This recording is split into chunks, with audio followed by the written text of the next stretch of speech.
All right, welcome back to CrossCourt Conversations. We got for all the OGs, he's Huya, but for all you newbies or guys my age, you guys know him as Louis Yang. Okay, Louis, what's up, Louis? How's everybody doing? So, Louis. Good. Fine. Good. How you doing, Louis? Doing good? Yeah, for sure. I'm doing good. I hope that. That's for sure, man. That's for sure. Okay. Oh, it's good. It's good that you guys invited me here. Yeah. Well, we had you on the schedule for a long time because we grew up around the area, so you're kind of popular around Yes. around So in Chicago, dude. So we always wanted you. if you guys don't know, Louis is from Chicago. This guy is our OG's OG. He's our OG's OG, man. So Louis, can you talk about like when you started and kind of who made the biggest impact on you as a player? Sure. Let's see. I was sort of kind of forced into playing volleyball because back in 1980. In the 80s, where there was a lot of Hmong in Chicago. I wasn't really into playing volleyball. I was more playing into baseball and basketball and football. So I had only two other friends. One of them lives in Appleton. His name is Secret Zuma. Okay. And now he lives in Appleton. And then the other guy is Cho. Now I call him Yitsukai. He lives in Illinois still. Okay. We're all the three of us. We always hang around each other, playing baseball, basketball, and football. And then when all the Hmong people started moving out in the mid '80s, I didn't have anybody to hang around with, so I started playing volleyball. I started playing volleyball in my junior year of high school. I started late, and when it got me really into it because Chicago had two teams back then. They had the A team, which is the black, and they had the B team, which is the older guys, the OGs. Yeah. So when I started playing, I started playing with the OGs because I wasn't good enough for the A team. Yeah. The A team consists of Johnny, Dave, Max, and all the other guys, and they started 3 or 4 years before I did. So they were Sun Devils team, or were they called something different? They were just called Chicago. Okay. Yeah. So I hung around with the old guys, play backcourt. They didn't really want me in the front court because at that time I was too good. So that whole year and a half, I was in the backcourt. I was basically a libero for them because they go and I'll go, and it was a free trip for me too because at the time I didn't have any money or I was driving. So when tournament time came, both of the team went to the same tournament. So I hitched the ride with the A team, but when we got to play with the B team. yeah. Free trip to go Talangong, man. And that's how it was back then.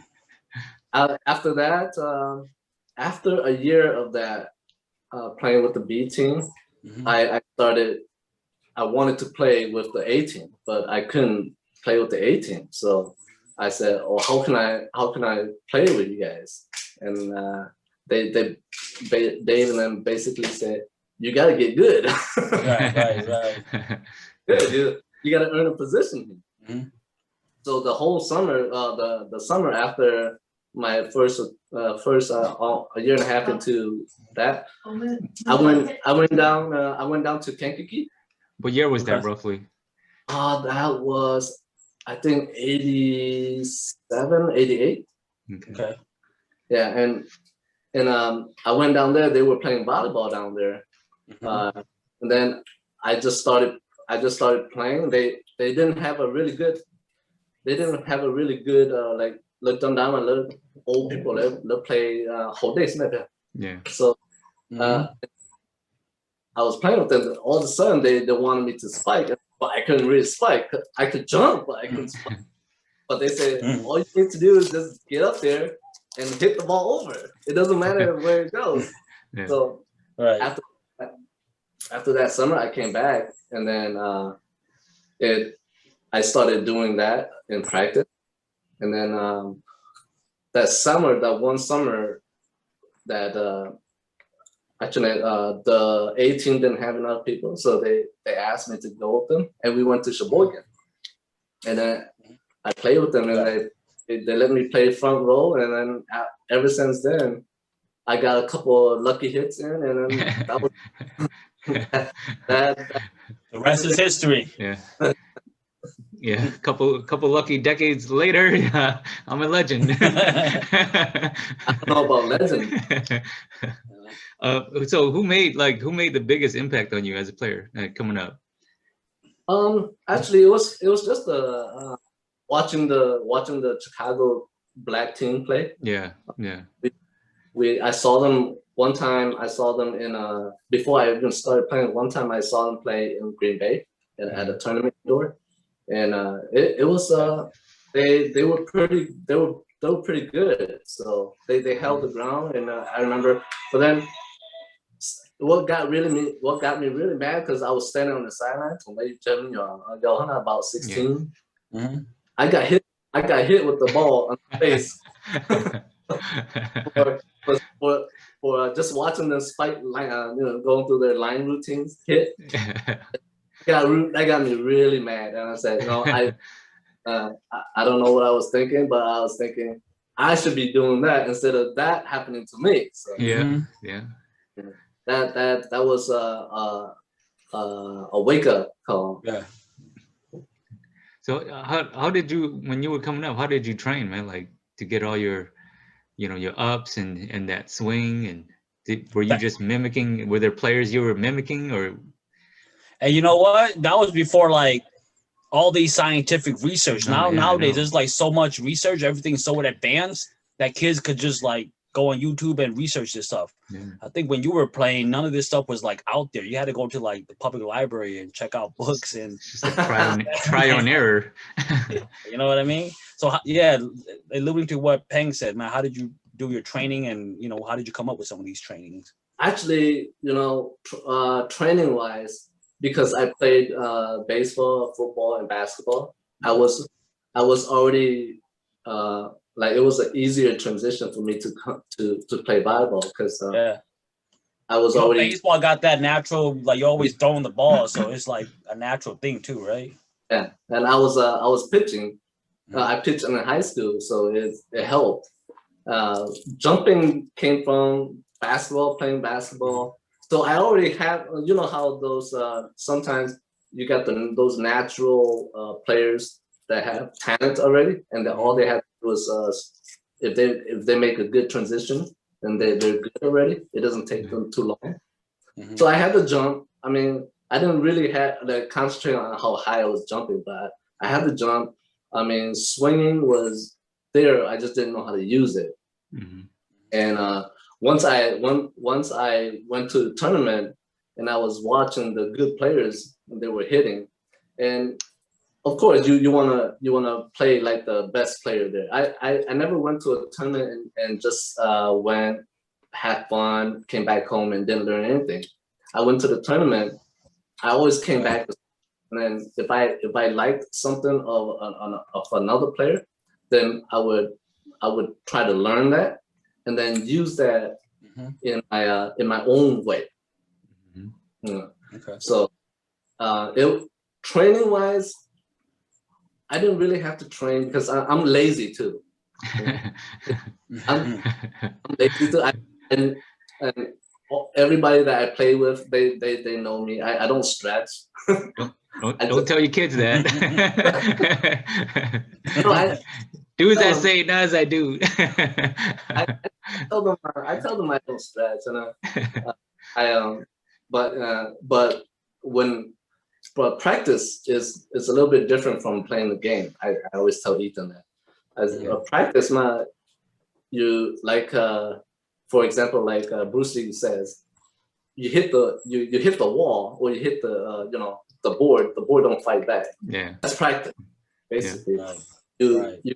You can spike all you want during practice and it looks really good, but when it comes time to see two hands up there, what are you gonna do? And that's what you need to practice on. So I practice during when we go to tournaments, when we go, I'm always there practicing with other teams that they're practicing. Back then it was Toy when we warm up now. I just jumped in and warm up with the other team. Right. Yeah. So you're one of those guys, huh? Those annoying guys. Who the hell is this guy? You get to know them, and then you gotta be extrovert too to be really good, because you don't know them and you just go in. They're like, look, it's our practice. But you make friends and you jump in and you work on your game, because even at tournament, when you warm up, you don't have a lot of time to warm up, right?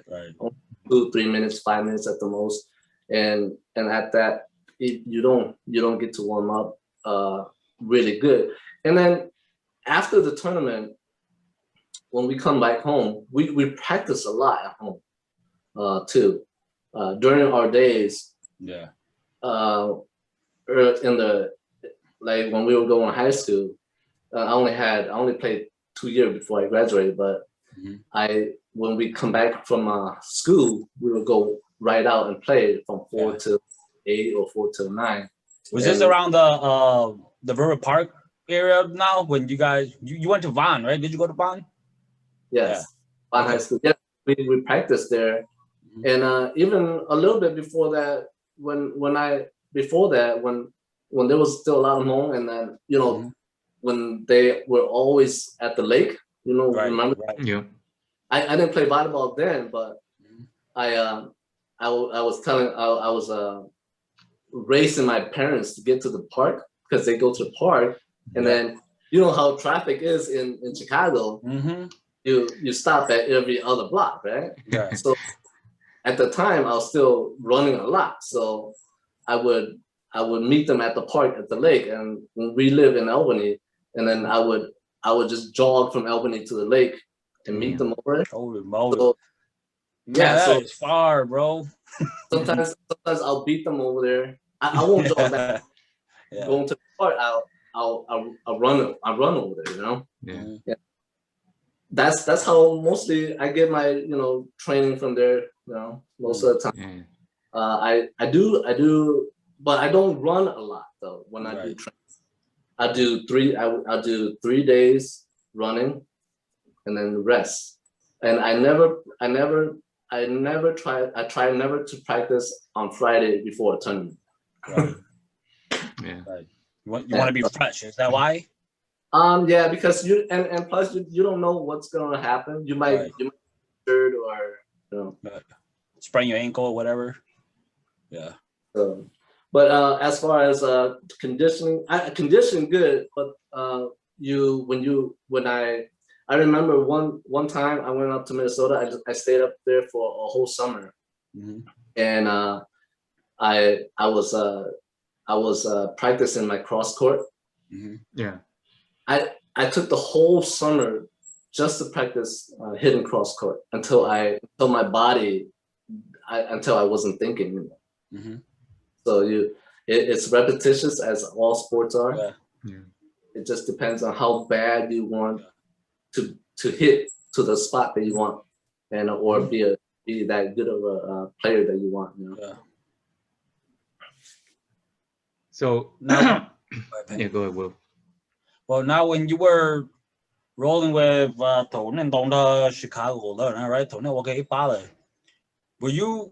Who was the opposite of you? You were the outside hitter, right? Who was the other? Who was the other guy? Actually, Johnny was the outside hitter. Oh, okay, Johnny, and then Okay. maybe Dave was setting or what? Dave was our middle. Oh, holy cow! Yeah. Man, It's hard to believe, but he can jump back then. well, Dave has a lot of skills. He has a lot of the fundamental stuff down. He played for a Yeah. long time, actually. Yeah, So- and he was tall, so Yeah. there wasn't a lot of high jumpers back then. So He would always table block everybody. he had that timing. Yeah, I remember him always table blocking people, man. Like he was not gonna get up there and like cover you, but he'll table block the crap out of you, man. If he stops the ball, Right. for you to get a play back, yeah, that would. So we talked with Chong, and Chong was like, "Yeah, I don't think I ever beat Dave 1-on-1 or 1-on-2." Or did you ever get that smoke, man, from Dave? Did he ever put you like 1-on-1, 1-on-2? In the beginning, I couldn't figure him out too, because when I jumped, I made a decision before he was up there. So he really knows how to read your shoulder. Yeah. So but when I figure him out, when I jump, I'll turn one way and then I hit the other way. Yeah. Okay. So you because when you're spiking, the advantage always goes to the hitter, not the block. Yeah. Unless you have 3 blockers out there. But if you're 1-on-1, the advantage is always with the hitter and not the blocker. Yeah. So a source told us that you are the first jump server in Hmong Volleyball, man. Is that true? Is that story true? Well, I don't know, but in my days, I saw the I was watching Coach Karai and them back then, and they were doing jump serves, and I started learning jump serves back then. But I don't know if I was or was not. Maybe Come on, claim it. Maybe I was the first one. Maybe I was the first one to make it effective. Okay. Yeah. Because I remember when back then when a lot of us didn't really bump the ball well. So when you have serve going straight down, top spin down, it's harder for everybody to move to the ball. So I had to get that serve to the point. I had to really be good at it. If you don't claim it, Gur's gonna claim it, man. Because Gur said it's between him and you. Oh, but how can he claim it when he played after me? yeah, exactly. Do you remember your first game ever in Hmong Volleyball? Oh yeah, it was that Sheboygan game that I was talking about. Yeah. Okay. How old were you then? I think I just turned 17.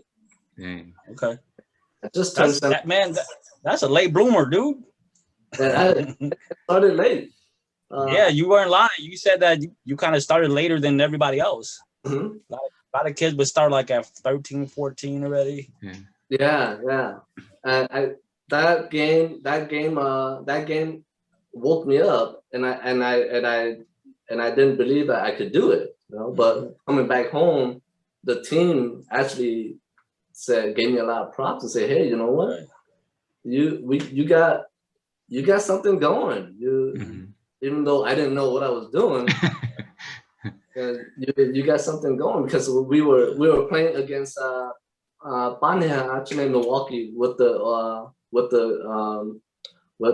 Cambodian that lives in Wausau, La Crosse. I forgot what. But they were the favorite team over there, and when I was playing with them, I got 2 or 3 good hits, and and they were like, "Wow, well, who's this kid?" I'm like, I don't nobody. I'm a nobody. On the drive back home, Tony Tony said, you got something. I don't know that you can do that. But at the time, I was like, what? I didn't do anything. I just got up there and swing away, close my eyes. Yeah. Did you ever feel like, I know you're being like very,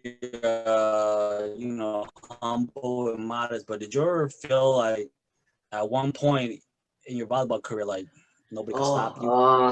I never felt that way, but there was one point where there was in a 6-year stretch where when I jump, I can make a decision on where to hit the ball at any part of the court. The game was so slow to you, probably. Yeah. Right. Yeah, that's how some of these great players. What clicked? Was it just your jumping, or what? Like what clicked? What clicked? What clicked for me was playing with teams that are better than you. Okay. I remember for the longest we never beat that Milwaukee Panyalana, the big team in Milwaukee. I don't know if you guys remember them, but Kwan Basana. Okay. We can never beat them. We can never get over that hurdle. And my goal was to get over that hurdle. So every time we play them, I always try to play my hardest. But then it got to a point where you train so hard that you just realize, hey, I can really see it. One day we beat them one game, just 1 or 2 games, and then that was it. Our confidence just boost up. Skyrocketed. And then that's when I knew that I can do so much more. And if I let the game come to me, then I don't have to really concentrate on like putting my mind at work. My body would do it because I already have the physical to do it. I talk too much. And I know that growing up in Chicago, man, you guys really set the standards for the guys following you guys. Did you guys ever, like, I know they're like the little brothers of the little guys and stuff. Did you guys ever, train them or recruit them or anything, like talking about like Ricky and Chong and those guys? Did you guys train them, or do they tag along during that point at any time as well too? We didn't really train them. As far as giving pointers, when they come to us with pointers, we'll give them pointers. But as far as training them, I remember training my brother. I took him and we ran a lot. Did he complain a lot? He probably did, huh? Yeah, because at the time he wasn't young. He was growing up. Yeah. So we were, how from Lawrence we would jog all the way to Peterson on that side park. Oh yeah, that's pretty far too, man. Yeah, we jog up there, we jog back with the ankle weights and stuff. Yeah. But other than that, as far as training them, we didn't really train them. We just gave them pointers. They actually trained themselves. They went out and they played a lot of volleyball themselves. Yeah. So it would have to be like me when I went out and then I saw a player, and they would try to mimic that player. But they training, we just go and practice at the park, and when they needed pointers, we just gave them pointers.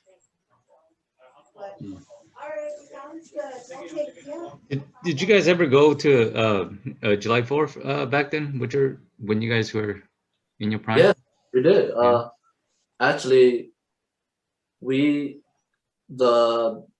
July 4th I remember in 1988, Mm-hmm. in 88 and 89, we actually won that tournament for a bunch of misfits, you know. But then against this big Laos team up there. But when we won our like when we thought they were playing 3 games, and then we won the first 2 games. Right? And then they said, oh, you know, since the crowds love it so much, why don't we play 5 games? And we were short, and they were tall, so after that, outlasted you guys, huh? Yeah, they came back and they beat us. I'm like, you know, but you guys cheated us. Yeah. But we were young, so we didn't. They were pretty much politicians, and we didn't. They took us for one. They took that one from us. Wait, this was the 88 tournament? Yeah, 88. Holy cow. Did anyone step in? Huh? Did anyone step in and say, hey, you know, whose choice was it? Was it you guys who just said, okay, let's play? Or what's going on? It was the guys that was running the tournament. But our parents did come and say, hey, that's not fair. You guys, they won already, right? Yeah. But that was right. Who was on that team? Was that still Chicago, or did you guys play as Sun Devils? It was Johnny, me, Dave, actually Not Sun Devils yet. Chong, not Chong, actually I forgot their names. Mike, Mac, yeah. It was all of us. We were playing that day.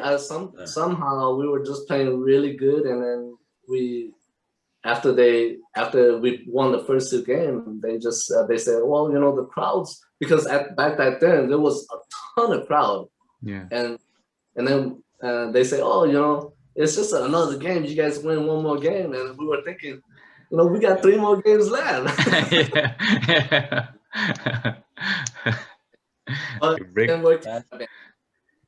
that's kind of weird. Who was during those times? Who was Chicago's rival? Who was, you know, besides, you said that Milwaukee team, right? They were kind of always in the way. Who was another team that was always in your guys' way and always battling it out with you guys during that time? It was the Milwaukee team and actually Surviving Rebels. Okay. Okay. The one with actually what's his Kapu's brother. Mm-hmm. Yeah. Kapu's brother's team, Surviving Rebels, and MDY came later. But it was those 3 teams: MDY, Surviving Rebel, and that Milwaukee team. Because back then we didn't. Surviving Rebels, they had like almost all-star players on their team. Yeah. They got 6 guys that can really play. Same as MDY, everybody can play. Doesn't matter who you set the ball to. And that Milwaukee team too. They only had like 3 players, but they had 3 like 6'1", 2 players. Yeah. But for us though, we played a lot because we're shorter, and Dave was the tallest one for us, and he's like 5'8", 5'9". 5'4". Yeah. 5'5". I was 5'3", so I was the second tallest. So to win a tournament, we had to play not all offense, but we had to play better defense than anybody. Right. So we concentrated a lot on our defense up until I was really good. We whoever was hot that day, we kept on feeding them. So it wasn't just a one man team. So if Dave was hot that day, it seemed like he was really focused on and nobody could touch him, then we just bat him until he cramped or something. You know? How long did your guys' team last for, Louis? Was it you guys kind of, and how did it end? when I was playing with the Chicago, that team was called Chicago Wildcats. Mhm. Okay. Yeah, and that team, after we lost that July 4th tournament to those Laos guys, Yeah. in 89 day, we somehow we just didn't call ourselves Chicago Wildcats. Mm-hmm. Then we won. Then we played as Sun Devils from there. Okay. I was when we came back and it seemed like because at that time actually Was it still the same guys though? Was it like different pieces this time when you guys became the Sun Devils? it was different pieces. It was me. Okay. It was actually me, Johnny, Dave, Visa, and Kumain, Okay. and our setter Chris. So we started as that group, and from there on, we added Chong and other guys later on. Mm-hmm. Yeah. How And then the good Sun were you Devils guys? lasted from. Go ahead. Oh, back then, Yeah. I mean, I don't know how would you say how good we are, but we Yeah, just did you we were guys win just really tournaments and what? Yeah. Okay. we were just really consistent. Mhm. We were in the top 3 every tournament that we went to.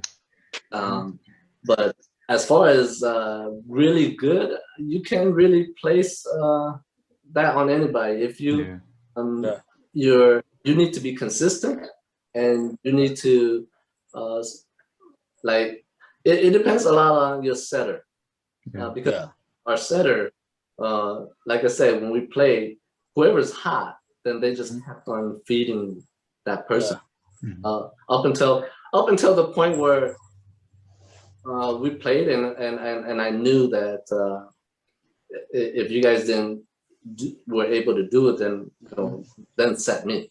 Yeah. Because I mostly never get involved until they really needed me. I tell you, those Chicago teams you guys were one of the better teams during those era. I think during that run, and you guys had like Visa and Chong and them. They were pretty tall for their time. Yes. Yeah, they were really tall, and they were like really dominant blockers. And you guys really took off during that time. Tell us a little bit about that era when it transitioned over to the young guys taking over, right? Was it the younger guys taking over now? You guys are more, in the background now. We got we played, and we every year we added players and along them, and then as they were getting better, we sat back a little bit. We play more defense and let them do it. And then once they got to a point where, hey, we're not good enough anymore, so they went and played on their own.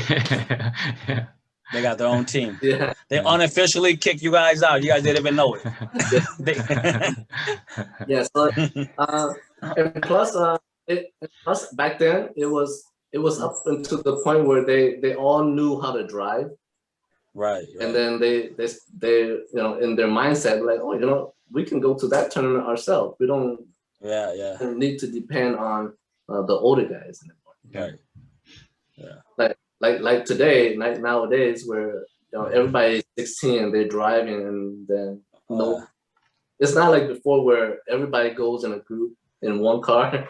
Yeah. Well, back then nobody could afford a car. Everyone knew how to drive, but no one could afford a car. True.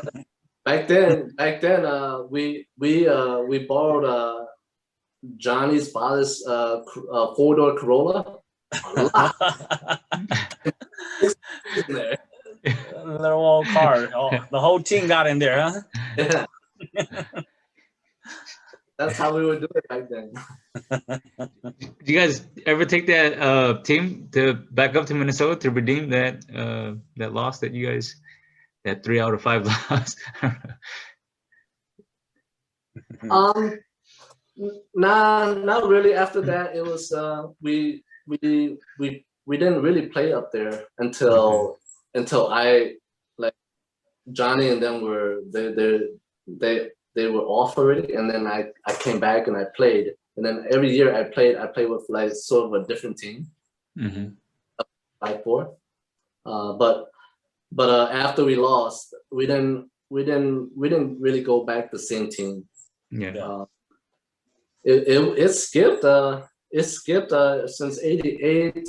It skipped to, I think, in the 90 or 91, or 93. Then we went back up there, but it was never the same team. It was like I played with different teams. Yeah. Yeah. Well, Sun Devil only went up there, I think, 2 or 3 times, and that was it. Yeah. It seemed like it always seemed like there was never enough players to go up there. There wasn't what? There was like never enough players to go up there. It seems like. Yeah, because at that time everybody was growing up and starting family, so you found less and less time to play volleyball. Yeah. That time I was still single, so I played up until 93. And I was lucky that I had, I married a wife where she supported volleyball. So that's how I was able to play for the longevity of volleyball. Yeah. Talk about having a volleyball family, because if people don't know yet, but Goming is your younger brother, and then your sister played also, and she was great on her own. Like, talk about that. Like, was it competitive, and did it get heated? And your parents were into it too. Yeah, your parents. I don't know if you saw Lang telling that one story about your dad when Kong and they were about to fight and stuff. Yeah, and talk about that factor, having such a supportive parents and all that. Oh, that. I mean, I was lucky that my dad. I mean, he devoted his time to taking us to tournaments back then. As far as competition between the siblings, we didn't really have a competition between the siblings, because Komen kind of like sort of he played on his own. My sister and they played with the girls, so I didn't really have any interactions with that. But you just go to the park, and then next thing you know, oh, they're in the finals. Oh, we're in the finals. So that was pretty much it. As that, but we didn't really train together. They trained by themselves, and we trained by my parents. They just supported by taking us to tournaments at that time. I know there's a big age gap between you and Komeng, right? I would say 6 years. Yeah. Yeah. So when he was hitting his prime, you were kind of like out of your prime. So you guys never really got to like mesh together. But you came back and set with him too that one year, I think. Yeah. And you guys went all the way to the finals, I think, in July 4th. Yeah. As I got older, I had to find a way to be competitive. So I sat, and then when I noticed I became more consistent in setting, I just became a setter. How did you develop that all-around skill like that? I know nobody in Chicago could do that besides you. Everybody in Chicago is kind of like a one-trick pony, man. Hey, don't slight Dave like that. Well, Dave, obviously, Dave, man, he's ready all around. But that's the source right there. It has a lot to do with the way that the game was played. Back then, when we played, it doesn't matter whether you're 5'1" or 5'7". We did the rotation, right? Yeah. So you learn every position of the game and defense, all that. But as I noticed, playing more and more nowadays towards the present, when we went to practice at gyms, and the kids are they're playing, the better spikers, they just stay up in the front, just spikes all day. And then the shorter guys, they stay in the back and they play libero for the spikers. And then that's during practice. But when you go to a tournament, you still have to rotate. That's the inconsistent that comes in right now, where you don't and volleyball has changed a lot. It went from no let plays to ping pong scoring. And there's no side outs. Okay, wait, you're talking about like in Chicago when you guys would play, or was this in tournaments? Just in tournaments. Oh wow. We were growing up to. Okay. Yeah, so the game changed a lot to be better, but then in my eyes, the way that the normal rules now, it really took all the ability away from the players. Now you have special now it's like football and basketball where you have special positions for every position. And like a libero, they always in the back and they're playing. And if you're right side, you come up and you stay on the right side, but then you still have to do the rotation. I wish our Hmong kids, I wish when you go to practice, you play all around so that you know all the position and how hard it is to play that position. That way, like you guys and us, when we grew up, we rotated, right? Right. And sometimes even when we rotated, whoever's in the middle, they set. Right. So if you to play an all-round game, where nowadays, if you're not the setter and you bump the ball to the weak side, the spiker on the weak side, he doesn't know anywhere but to hit the ball as high as he could. Right. And hopefully somebody get it. But I mean, from us and to you guys, when we went to practice at the park, whoever's in the middle, they set. So you have a mentality of that already, and it's easier for you to transition yourself into a specific position. Yeah. That's what I did. And it has to do with age too. As I grew older, I changed my game to be better. Right. Things don't last all the time. So if you don't change your game and if you're stubborn and you want to be an outside hitter, which means that by age you can't hit anymore, but you're stubborn and you want to be outside, then you're not really evolving your game. Right. And that's how I look at myself. What I can do to contribute to the team. Right. Yeah, you kind of recreate yourself. Yeah. I want to ask you how, I don't know if it was difficult or not, but was it challenging setting to your brother and Chong, who are, history shows they always go at it. They always have their little ego. Was it difficult to calm them down in practices? Tournament? Tell me how that was like, man. It was challenging because for example, like for me, when my setter is setting me, it depends. If on a certain day when your setter is off and you are a really good spiker, then you help the setter out. On days where your setter is on point, but you're kind of off and you're still blaming your setter, so you can't be stubborn, because when you're like I said earlier, when you're the spiker, the advantage goes to the spiker and not the blocker. Right. And then if you can't do it on your side and you're blaming, like you're giving all the blame to the setter, that means that you're not really adjusting your game. Yeah. You're not really adapting to the flow of the game, where, hey, my teammate needs help. If I couldn't do this, and then I'll give somebody else a chance. Say, hey, Visa is hitting good. Yeah. Set it to him. I'll play decoy or something. Yeah. Kuming and Chong, Yeah. they don't have that until later on in life. Right. When they were in their prime, they forgive me for saying this, but they seem to think that they're invincible and right. Hey, you're the big bro, man. You can say whatever you want. Yeah.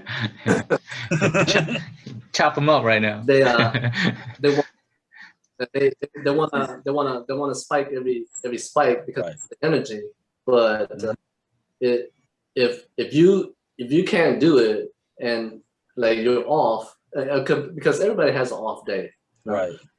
Especially for those setters where in your mind you set a really good one and then your spiker couldn't kill it. Right. And then in your mind you start thinking, should I set him off a little bit? Should I set him, closer? And then your mind start playing tricks on you. And at the same time, your spiker is telling you, set it lower or set it higher, set it lower. Well, in my mind, when I was a spiker, when Johnny was setting to me, I never complained about his set. Yeah. When I was playing, I never complained about anybody's. Right. If I couldn't get there, if I was late, then it was my fault because I could not adjust to it. Right. That's funny because we just talked with Johnny. He said you were the biggest complainer ever. I'm just kidding. I'm just kidding. But you know why they probably complain a lot too is because they were the main guys. It's not like you can give it to anybody else, so they're kind of like that probably. Yeah, I think maybe you didn't complain as much as probably because you were more humble. You're like, if I complain, I might not get the ball again. You know what I mean? The reason why they want the ball so bad is because they want to kill it, but then at the same time, you have to think to yourself that you have 5 other players, right? That is waiting. For me, as when I became at the top of my game, I usually never really get involved until like the final games or into the playoffs. I would tell Johnny, I say, hey, set Dave or set Kuming or set these guys. And then when it comes time to do your job, then I'll say, hey, give it over here. Yeah. But man, I know it must have been those two are, it seemed like they were always battling each other instead of helping each other out. Growing up, I think Chicago, if they would have like worked it out or did something to carry the team, I think Chicago would have won way more tournaments or did a lot better. If you think about it, like point guard and a power forward and give and go like that, and if you have an off day and you give and you have a good day and they give, like it's like they don't want to give up the rock. So they always want the rock. So in that aspect of the game, you like, let's say Kuming has 5 kills, right? And then Chong's like, I could have done it. Why didn't you give it to me? Why are you setting over there so much? Like that. Right. But if you think the other way and say, hey, good job, Kuming, that put us over the top. And then the next game, if it's vice versa, where he gives Chong the props instead of saying, you always send to Chong this game, like that, and not me. Why? Because the reason is because the setter sees it differently. Right. For me, when I became a setter and I understood the game, I usually go to the player that's hot. Right. And when I go to players that are hot, and for example, like we play a game and this player is hot, but Kuming is out there and he wants the ball, right? Right. And then I said it to him, and then he hits an out or he gets blocked. He still wants the ball, Right. But fine, this guy is hot. nobody can block him that day. Why am I, as a quarterback, why am I keep on throwing to the guy that can't catch? Cái tôi sẽ để có fault in there. I remember we used to play football and he couldn't really catch either in real life too. He was fast as heck though. He was fast, but he couldn't catch. Can you talk about what it meant he was not like Tom Waddle, man. Tom Waddle called everything.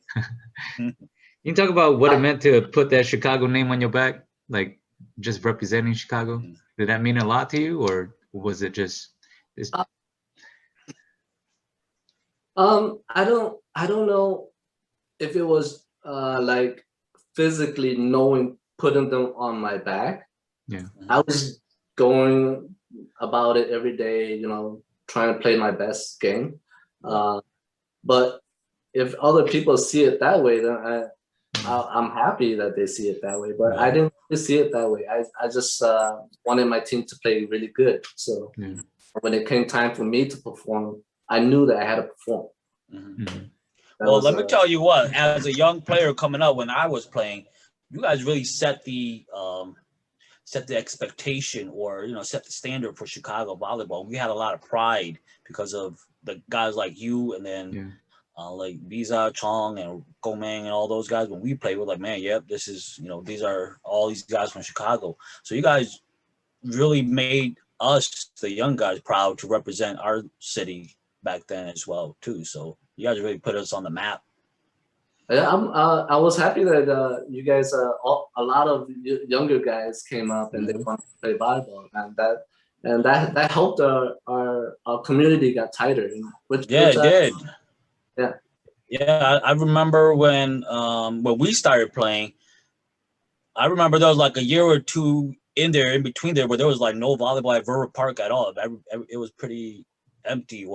And then when we started playing, then it picked back up again. We used to go every week at Friday, right? Friday at the open gym, and then we'll play on the weekends, on Sundays, and we will always get together and we will always play. And you're right, we did make the community a little bit more tighter. Yeah, but you have to be inviting too, like accept everybody to come and play, whether you're good or not. Yeah. Now, like if you go into a community where there's a lot of Hmong people, right? You see, I see this now when I take Ethan to practice in Milwaukee with his team.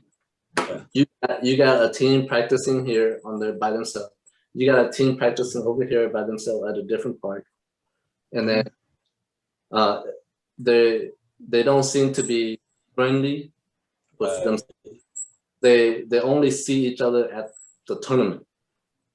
So that in that essence, the community is not close, where you go practice, but you're not really learning from the other team. Not before, we all went to the same park. Right. If you set out a game, you can watch and learn from the other players. It isn't like that nowadays. Now you say, hey, especially with Ethan's home team, we go up there and then they message everybody and they say, oh, who's coming? So you already know who's coming, and you say, okay, we got 12, we play 6-on-6, and then you just play 6-on-6 throughout the whole day. Well, you really can't learn from anybody else because you're not seeing it. You don't see it from a different player. That's for sure. And I remember in Chicago when we were playing, we used to go to during the winter time, we used to go to the different gyms, and there'll be different countries. Yeah. We'll travel all around the town. That was when we were driving and stuff too. And you guys would go there too. We'll go to Grays Lake. We'll go to I forgot all the parts, like Wells and all these, and Horner and all these different gyms. And there's like different talent, and you see a lot of competition. So it makes it better. Yeah, dude. It makes you learn. If you really wanted to be a good player at that point, it makes you learn faster. Yeah. Because you see a lot of different players and different talent. So if you, like earlier, you asked me, do I mimic somebody? You know, that's where that comes from. When you go and you play all the positions, and you get to see other players, and you mimic them, or you try to take your game with like theirs, pick up your game and to try to play like them. But nowadays it's not like that.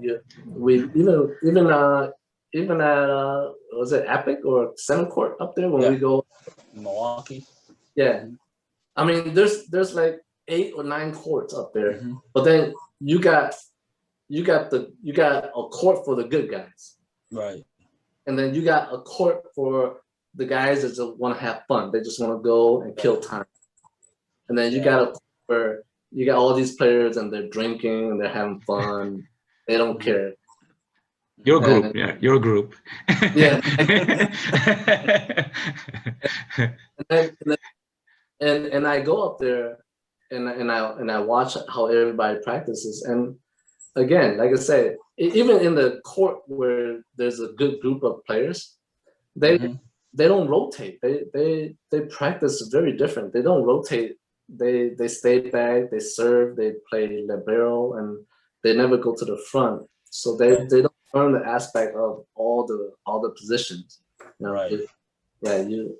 And that if we could like get our younger guys into going and playing, and even if you're like 5'1", you play all the position. It makes you a better player that way. Yeah, it does. I was thinking like me, my son, and Peng's son.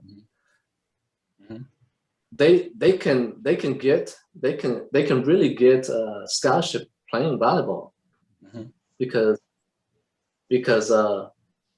even if you play libero, you're still getting some certain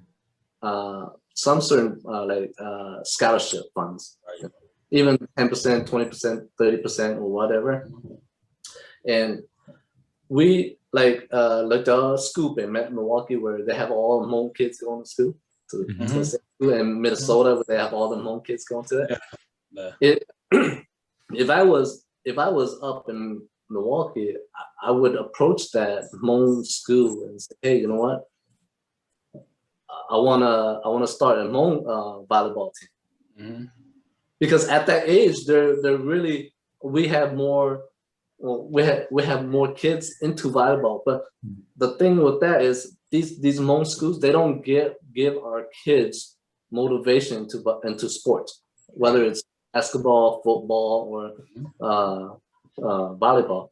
Their mindset is always school. And we as younger parents, we have to realize that, give them the opportunity to do what they like. School's not for everyone. School's not for everyone. Not everyone's good at school. Yeah. So if you do that, I'm sure Ping understands, because he'll be with his boy every week somewhere. Yeah. And it takes a lot of support from the parents. I know my Ethan's Hmong team, he has there was 2 guys that play in like the club too. 2 Hmong guys play in the club, but their parents was not supporting enough to fund them, we met them, we played in a tournament, the club tournament, but then like a couple of tournaments later, they weren't there. Right. So and then when we started talking about, how come you guys left the team, and they were saying, because financially it took a toll.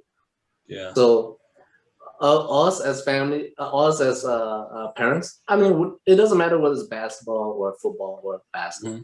We just need to give our kids that chance. Yeah. Right.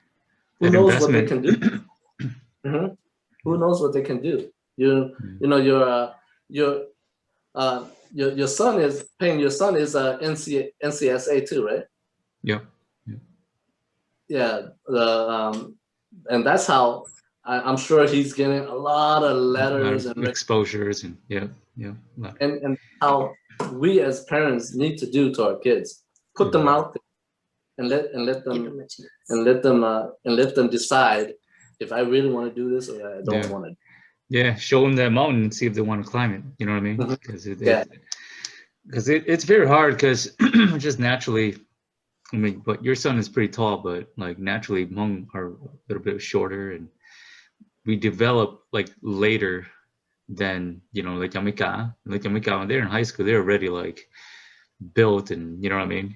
Well, we as Hmong people, we kind of develop a little later, mature a little later, so it's kind of a disadvantage too. But like you said, if you're willing to invest, you know what I mean, then by all means, you know, just do it, because you don't know, you know, like sports is very, it's like a metaphor for life, you know what I mean?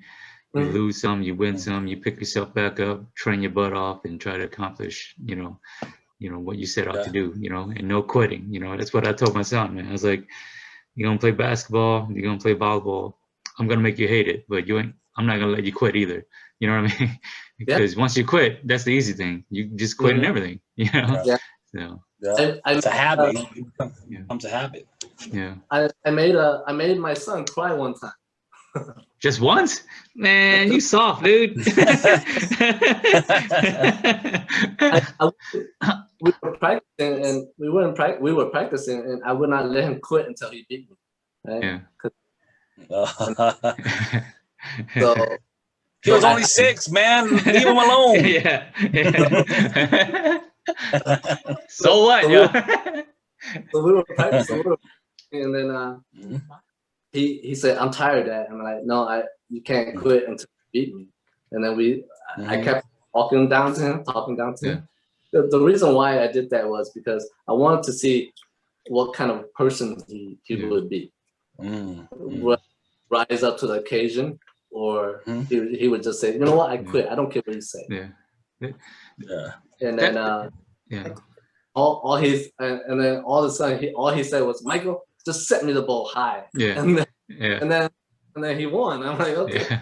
And after that, I talked to him about that, and then he said, "Well, I didn't know you were doing that, but I got really mad at you." Yeah, because kids, they're very good at that too. Like they're very good at pretending that they're weak. You know what I mean? They're pretending that they're weak just so they can kind of just get their way. But like I told my son, like, you know, quit pretending like you're weak. You know, you're stronger than this. You know what I mean? And that's kind of where he was going to. Like, you pretend like you couldn't play, but when it came down to it, you know, you really did it. You know what I mean?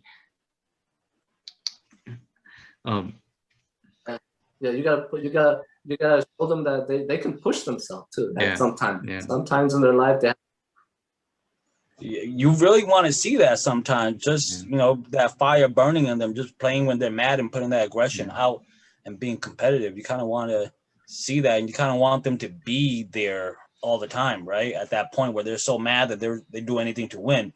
You kind of want them to be there, channel that, and be there all the time when they play. Yeah, because I sort of like got the hint that, you know, when he goes and play club volleyball, the coach they don't want you to get mad, you know, they don't want. But when I assist the coach, when I was coaching the club, I assist in the coaching, and the coach talk different from me. When they're having a downtime, like they're having a bad rally, and the coach will come and the coach will say, "Oh, don't worry, you guys are doing good."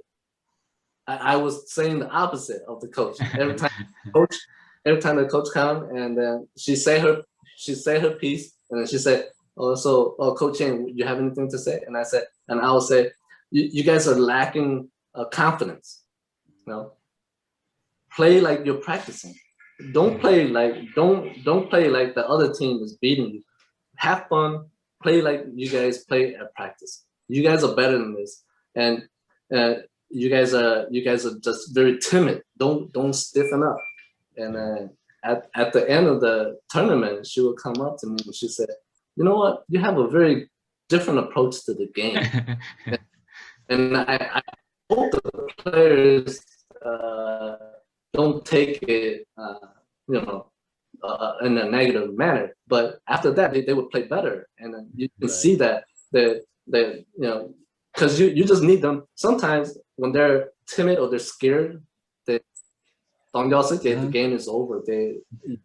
You left thinking, what did we do, right? So you have to. That kind of remind me of Chong and Kome, man. No, I'm just kidding.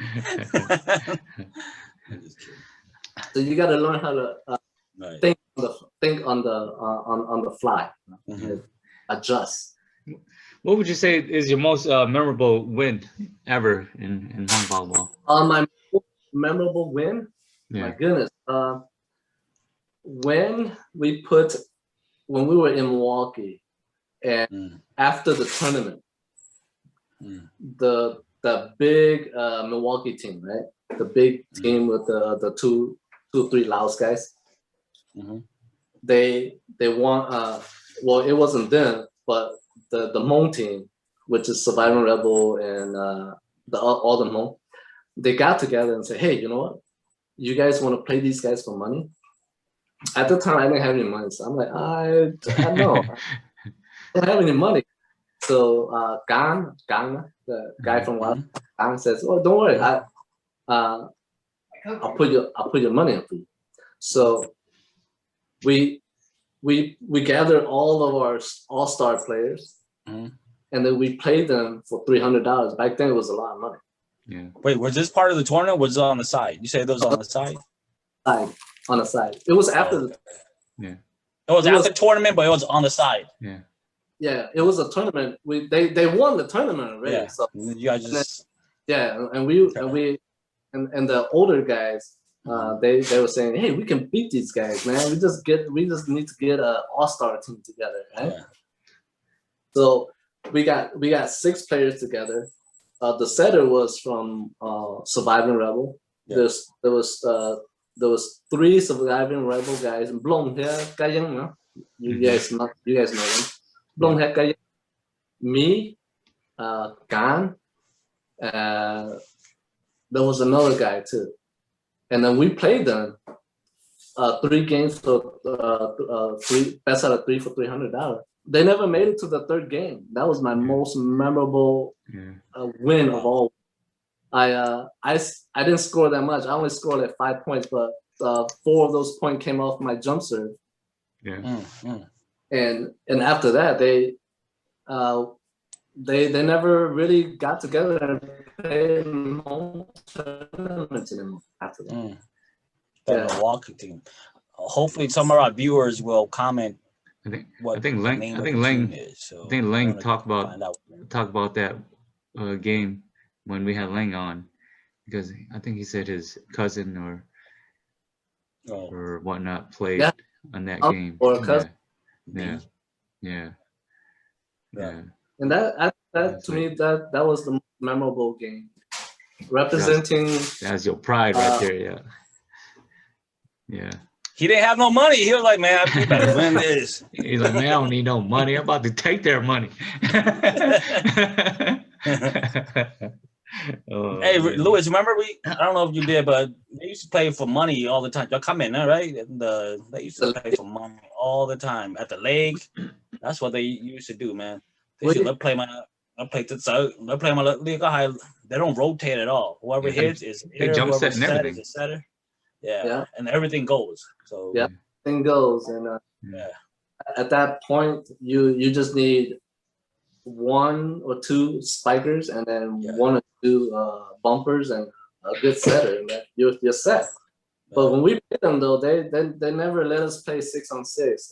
They always put us at a disadvantage, 4-on-6 or 3-on-5, or we had more talent than they did, but but it wasn't really more talent, because when we played them, there was no rotation, so you always had the same spiker up front. Right. Yeah. But we were good, so we didn't really think about that. But if you think about now, we were the most disadvantaged at that time. Right. But that's kind of a level of respect for you guys too, that they have for you guys, that they had to create a disadvantage so they can actually want to play against you guys. Yeah, that and probably because that's just in their nature to like play for money. So they always just play for money. I remember playing at the lake a couple of times. Like, come in, huh? They always do Lunia. It gets me every time at the because I always play short. Because as a setter, you play short. They jump like they're gonna spike, and they'll set it over. And they set it, yeah. until you jump like let's set it. I'm like, man. Yeah. They just control wherever they want to go, man. I was like, holy cow! I was like, Tong, you gotta learn this move, bro. I remember watching you guys one time. They had knocked like all over the place because he couldn't get nothing. He's like, don't play that. He's all dirty and everything because he's like diving all over the place. That's different because that's different. It's hard to adjust to it because when you play and you don't do that in real, so and then when you go to play with them and everything goes. So you try to do that, but your body won't let you do it. It's not second nature to you. Yeah. All right, we're gonna do some quick hitters. In any era, name 5 underrated players. Any era. Five underrated players. Yeah. I don't know by name, but I say the one that came up, it would have to be Dave. You know. Okay. I agree with that too. Yeah. Sure. Dave is a very underrated. Has a lot of skills. Skilled player, smart. He would be. I would say Gai Yi from Appleton. He's him and Sean. Oh yeah. Him and Sean. Sean too. They would always they would always like 75% block my spike. Yeah. Because they were very good blockers. Especially Sean. My goodness. He does a lot of like table blocking, but he reads your spike really. And if you jump high and you already made that decision to hit the ball down, all of a sudden he just puts his hand right there and then the ball up. Other than that, there's a lot of players out there, but you know who's a really underrated player? What's his name? That we just came across today. Gang. No, not Gang. Cindy something. Lao. Oh, Lao. Oh, okay. Oh, okay. He's relaxed, but you know he also has a good positive vibe with him when he plays. And he never thought of himself as, oh, we can't do it. No. You give him a scrappy ball and he works with you. He never complains. And to all those players that never complain about their stats, whether they're good or they're bad, those are the underrated players. Put them in. Put them in at 5. All of them. What about 5 players that you would have loved to play with? Past and present. I think I played with all the players that I like to play with. The ones that I never got to play with, I always wanted to play against them only, never with them. Yeah, let's do that. Yeah, Cal. Yeah, I always wanted to play against him because that always pushes me to play better. Right. Because to me, if I play with a great player, my mentality is to sit back and watch them play. Yeah. And then that's how. Did you guys ever meet up? When we stopped playing already. Oh, okay. Yeah. Like in the court, did you guys ever get a chance to Oh, play yeah. at all? No. We met. We didn't really met, but we met against each other that first year that Cal came up to play. Okay. And we went to the finals, but there was us, Cal's team, and Element, and we drew, and then Element got nerd, so we went and played first and third with Cal, and then we lost. But yeah, after that we played against each other a couple times. Once in Madison, and a couple times in Madison actually, but. Again, they always had an all-star team, so you really couldn't win the game. But as far as competition-wise, I love it. I love it. Yeah. Who else?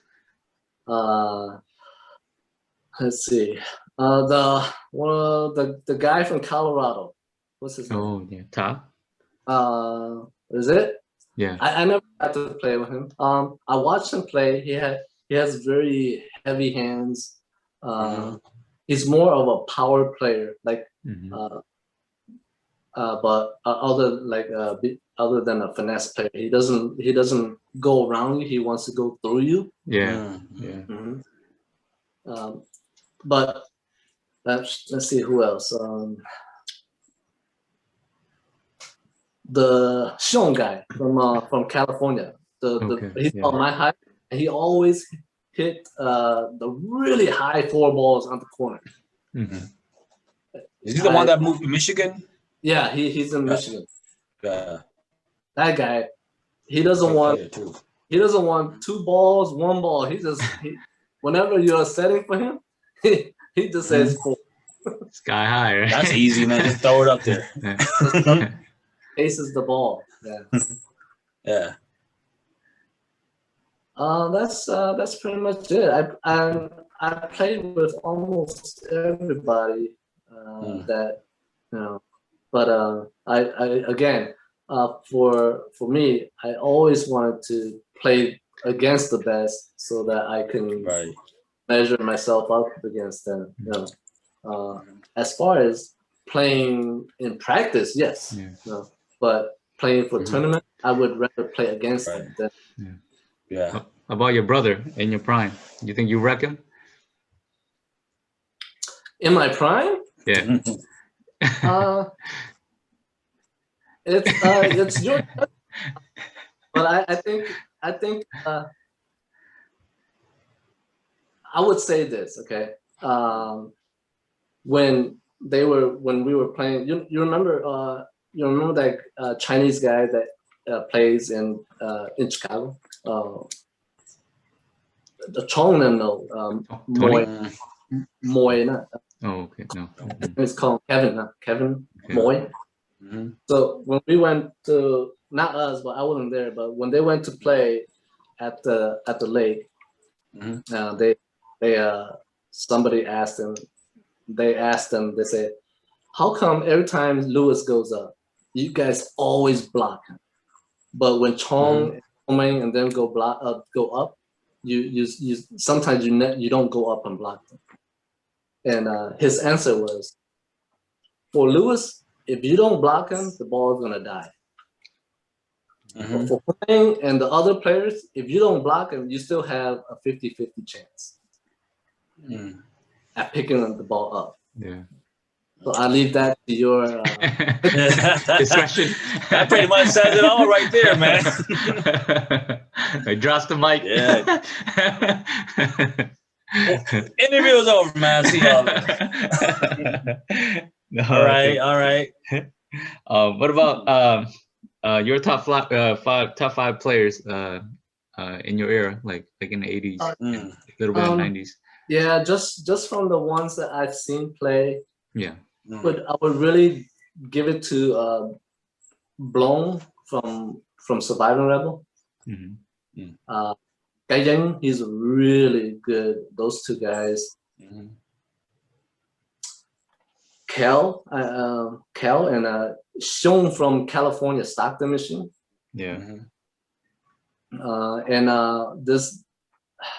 this Cambodian guy named Patrick. Remember him? He's about From 6'4". Chicago? He's from California, but he played with us in time. Okay. And you know, there's a lot of good players out there, but I mean, Hey, you're on my top 5, man. I don't know if you ever saw that, but you're on my top 5. oh, I don't know about top 5, but I mean, those are the players that I would if I ever was to pin my games, my ability with, I would say if you learn from them, then you'll be one of the better players. You know? But other than that, there's a lot of players out there that are really good, but then they would have to be in a team where it clicks for them, like a good chemistry. If you talk about individual, where whatever team that you go and play with, you automatically make that team better, like Brady, Jordan. Then those are the players that will make your team play better. Like for example, a very good example. I'm not just saying this to say about Yang. Yang, right? You know Yang. Airborne? Yeah. Yang. See, for Yang, he's surrounded by all-star players. So at any given point, the ball goes everywhere, anywhere, and it goes down. But when I was playing with Yum and I was setting for him, and I said to him, like, you know, because he was the main guy, I said to him, and then he gave up on me. Yeah. Did he walk out, or what do you mean he gave up on you? He walked out, like, man, what happened? It's gassed out. No, he just said, "I'm tired. It just okay. You know, too much. I'm tired. You know, there's other players. You know? I mean, as far as those kind of players that really impact the game, the ones that I've said, you know, those are the players that make your team play better instead of you know, depending on other players. Those are the players that I would say that sticks in my mind. Yeah. I would never tell my setter that I'm tired, no matter how much tired I'm at. Right. You know, up until the time where I can't jump anymore, then you know I'll still be playing. I'll still try to be like I want the ball. You know? Yeah. All right, Will, you want to? We're gonna play a little game here. It's called Start, Bench, and Cut. So you're the coach. All right. You got to start one, and then bench one, and then you got to cut one. Okay. All right. Tough choices right here, man. So we're gonna go all Chicago right here. He might just cut all them. Like, I know you cut all them before in your life. Cut them out of your life before, man. They keep on coming back. But here are your 3 players: start, bench, or cut. Okay. We have here your brother, Gomeng. We have Chong, and then we have Visa. Start, bench, cut. Start, bench, cut. I would start Visa. The reason why is he doesn't complain. He's a team player. He would try to work with you. Yeah. Cut, I would say, you know, it's between Chong and Komeng. It depends on that day. I would, you know, coaching, you need to set them out. It depends on how they play that day. But most of the time, if it needs to be set, I would probably set Komeng out. Okay. So Komeng would be cut. Yeah. Okay. Tough You love, can- man. Tough love. Yeah.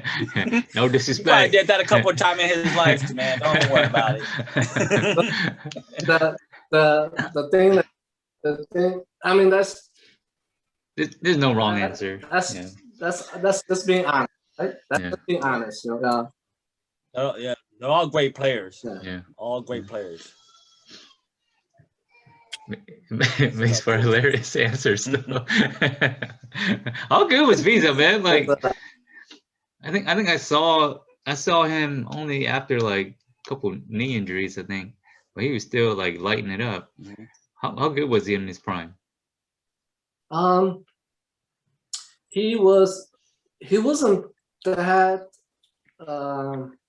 he wasn't that flashy or that really impact player. He just had a presence about himself. Yeah.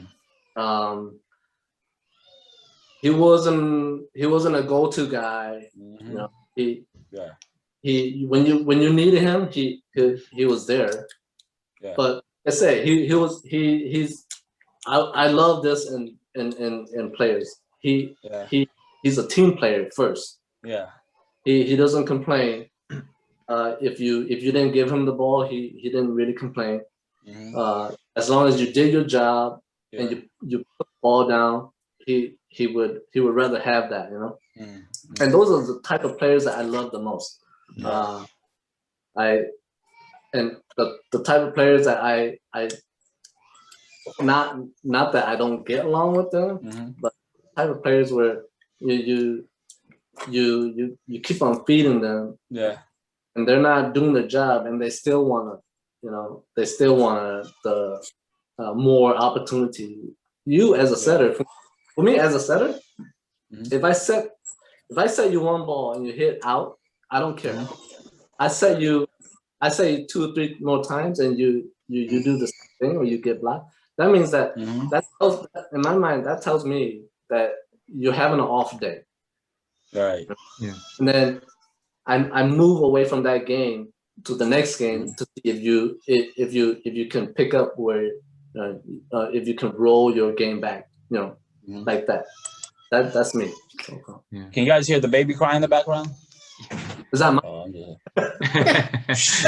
Hey, we live in a. Hey, man. Hey, sorry, audience. So there's lots of kids everywhere, man.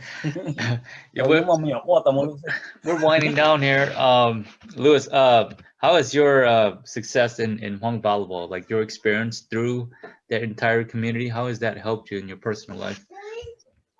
It helped a lot. Growing wise, decision wise, to make.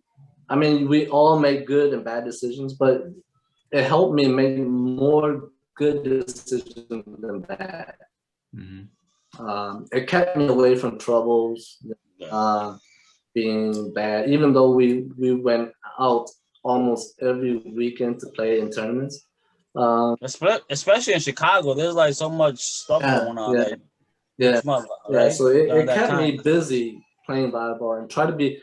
It kept me busy trying to get better in volleyball than took my mind off doing bad things. And I think I'm very proud of all the guys that grew up in Chicago, even you guys. Everything that we came up, I feel proud that hey, we all did something good. We all led the younger guys away from getting in trouble. Yes. So, and that's what I would think the most. Not just for me, but you guys' success are my success. And that's what I say when I talk to somebody else. I'm like, it's not about me, my success. I'll take whatever comes my way, but my younger guys, as long as I know that they're coming up and they living their life and they're making good decisions, that means that I might have done something good. Yes, I think that you did. Volleyball did play a huge part in our lives in Chicago because Chicago, and for those of you who don't know, like Lewis family, we all lived within like a block, and it was in Chicago. So there's like a lot of stuff going on all the time. So volleyball kind of kept us in touch and kind of kept us together, kept us all grounded and things like that. So volleyball did, play a huge part during that time. Yeah, because growing up, you guys were like our first heroes. You know what I mean? We didn't have like, any heroes growing up. Obviously we had our parents and all the sports figures, but you guys were like our first heroes, and I just like to thank you and what you done and how you carried yourself. It taught us a lot, man. I tell you what, I'll tell you this story. There was one time where it got it got me. It touched me a little bit. Where back then we didn't have any money, so I bought my shoe from right? Payless shoe store. Remember that shoe store? Oh yeah. Payless shoe store. And one time, William came up to me and said, "Hey, Lewis, where you buy your shoe from? I want to play like you." So I said, "Well, I got my shoe from Payless." So he bought a shoe from Payless. Yeah. I don't know, feel good. I said, Yeah. No, like I said, man, the way you guys walked and talked, whatever you guys wore, you guys are like our Jordan. You know what I mean? We wanted to do everything like you guys. Yeah. Well, it was good to see you guys all grown up and have your own family. I'm really proud of you guys. Yeah. Thank you. One last question. What advice would you give to any like up and coming players? Up and coming players? Yeah, I mean, you gave a whole bunch already, but one more, man. Yeah, I would say, actually, if you're already good, you invite other players to become good. You just don't think to yourself, well, I'm above everybody and they have to come and knock me down. Well, for them to knock you down, they become your enemy, which is not good. And then when they finally knock you down, they won't look at you as a role model. Yeah. So you, being on top, you have to, when somebody comes to you and asks you for pointers, say, hey, yeah, do this. This is what I do. A given pointer. This is what I do, and if you keep on doing it, you get there. For me, I never really was into Hmong until I went to California a long time ago. I went to California and then I met, caught up with some friends and they all spoke Hmong. And then I'm like, wow, they didn't speak Hmonglish. Like, every time you say something, you add Hmong in there. Yeah. So we spoke together, but they all spoke Hmong. So when I came back, I started to relearn Hmong. And then I could understand, like, hey, now I need to teach that to my kids, even though we live in a community where there's no Hmong down there. It's harder for me to teach them. But for the younger guys that coming up, don't whether you're good or not, don't play the backcourt. Play all round, especially at practice, because you never know. Some of our greatest players are 5'1". Yeah. Right? And not a lot of players now 5'1" that can play like that before, but you have to believe that you can do it. Yeah. You just have to put your mind to it. And when you go out there and practice, don't just practice. If you really love the volleyball, don't just practice with a certain group. Practice with everybody. Just with everybody. And like earlier you mentioned, you want to mimic your game after somebody that is really good. You know, Yeah.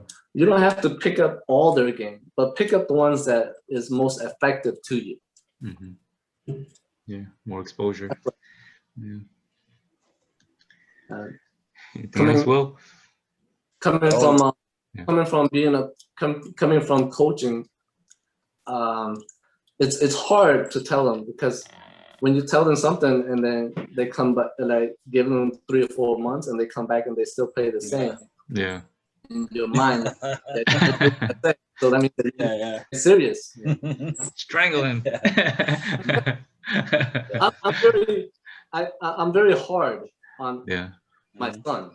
You know, Yeah.